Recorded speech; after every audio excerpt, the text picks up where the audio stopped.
This is the future. I know there are lots of Warframe right now in the roster, and I know that you have your favorite Warframe at the moment, but let me tell you a bit about why you should try Khora right now.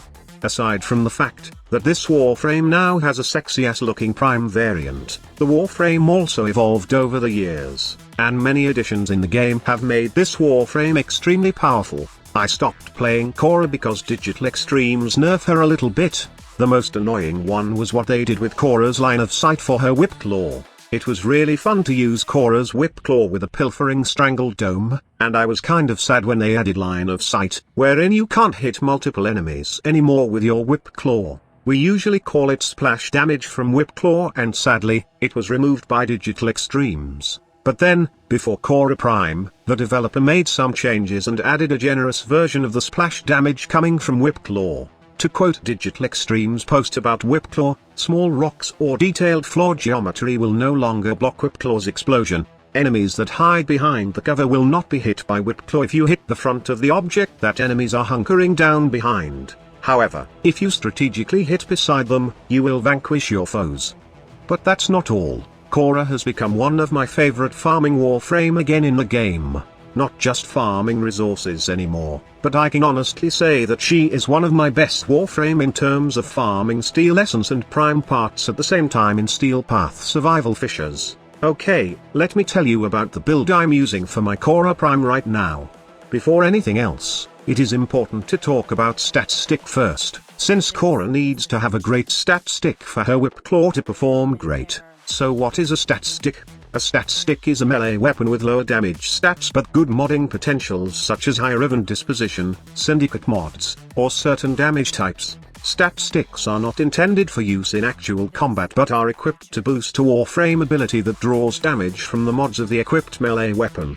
Sentinel weapons can also be considered stat stick, but we will talk about that in another video because Khora won't be using that. Instead, let's focus on the best stat stick, and for me, it's always the Jaw Sword or the Maya. In this case, Jaw Sword is the best since not only it has a high riven disposition, but it also has an augment that increases the melee damage. Just a quick reminder by the way, although it's called stat stick, Khora's whip claw doesn't take into account the stats of the actual weapon. Instead, it will use the mods that you are using in your Jaw Sword.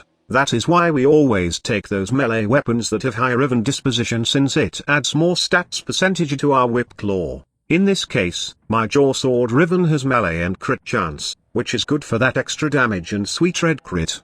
In case you don't know, whip claw has an innate 25% critical chance, 200% critical multiplier, and 20% status chance. Also, the damage is distributed evenly between impact, puncture, and slash. Hence I added a Carnus Mandible mod so that slash would be more dominant among the three physical damage types.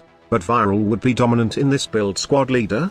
Would it be better if it's pure slash? I tested that, and I used Cedo to spread viral, but, since I don't know why, but the damage with viral on whip claw compared to damage with just using primer guns is more consistent and reliable. If I am using Cedo on ensnared target, then probably it would be good, but since most of the targets are crippled by pilfering strangled dome, then it would be wise just to add viral on whip claw instead of using a primer gun. Anyway, mostly you will see slash proc and viral, so it's not that bothersome since this Khora is a caster build.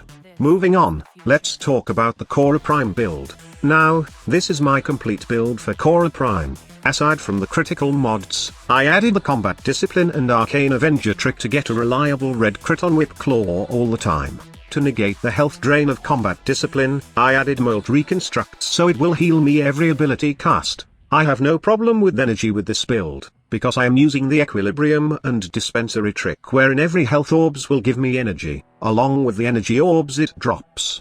Not to mention that it does the same when enemies drop extra health and energy orbs from pilfering strangled dome. But what about the nullifier bubbles? Well, Mitre is my best option for this. Nullifier bubbles are not that annoying for Khora since they just destroy a portion of the chains in strangled dome that it had touched. One pop of the Mitre will destroy their bubbles, leaving them helpless against the strange dome.